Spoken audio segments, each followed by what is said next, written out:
નર્મદા પરિક્રમા માટે શ્રદ્ધાળુઓના ઘોડાપૂર ઉમટી રહ્યા છે। ગઈકાલે રજાના દિવસોમાં મોટી સંખ્યામાં યાત્રિકો આવતા ભારે ધસારાને કારણે ભારે ટ્રાફિક જામ સર્જાતા પરિક્રમાવાસીઓ અટવાયા હતા, પરંતુ પોલીસ અને સ્વયંસેવકોની ટીમે તાત્કાલિક વ્યવસ્થા કરીને અવ્યવસ્થા ન સર્જાય તે માટે કામગીરી કરી હતી। 29 માર્ચથી શરૂ થયેલી નર્મદા પરિક્રમા હજુ 27 એપ્રિલ સુધી ચાલશે। ગઈકાલે એક સાથે 2.5 લાખ જેટલા પરિક્રમાવાસીઓ આવી જતા થોડા સમય માટે વ્યવસ્થા ખોરવાઈ હતી, પરંતુ હવે તંત્રે પૂરતી વ્યવસ્થા હાથ ધરી છે। પરિક્રમાના રૂટ પર મેડિકલ ટીમ તૈનાત છે। નર્મદા નદીના 4 ઘાટ પર એસડીઆરએફની કુલ 7 ટીમો તૈનાત છે। એસડીઆરએફની ટીમ સતત બોટ સાથે પેટ્રોલિંગ કરી રહી છે। 50 જેટલી બોટ પણ તૈનાત છે। एसडीआरएफ ने अँ टोटल 7 टीमों जेवी है। रंगन घाट पर है, अँ अमरा रामपुरा घाट पर 2 टीम है, रंगन घाट पर 2 टीम है।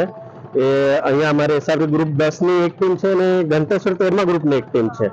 रंगन घाट पर हामेज घाट है एनी पर पण 11 ग्रुप ની 2 टीमों है।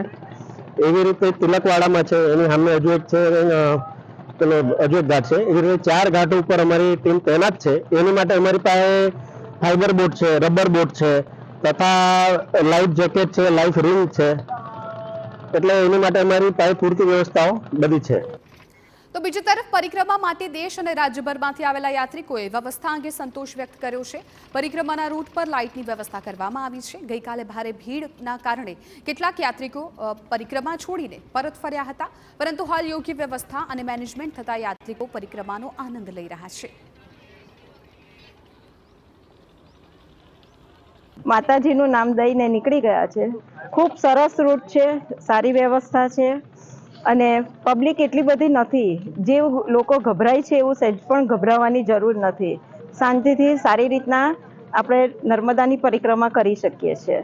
હવે તો ફર્સ્ટ ટાઈમ જ છે, પણ મને બધું લાઇટિંગ બધું બી સરસ છે। ગયા સાલ જાણ્યું કે બધા બેટરીથી કરતા હતા, લાઇટ મોબાઈલની બેટરીથી જ કરતા હતા, પણ આ વખતે ફરથી મજા આવી ચાલવાની।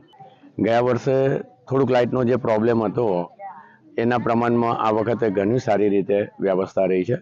લાઇટની, રસ્તાની વ્યવસ્થા અને જે ગયા વખતે થોડું જરા રસ્તા બી તકલીફવાળા હતા એ આ વખતે થોડું ઘણું એનો ઉત્તરોત્તર સુધારો ઘણો સારો છે।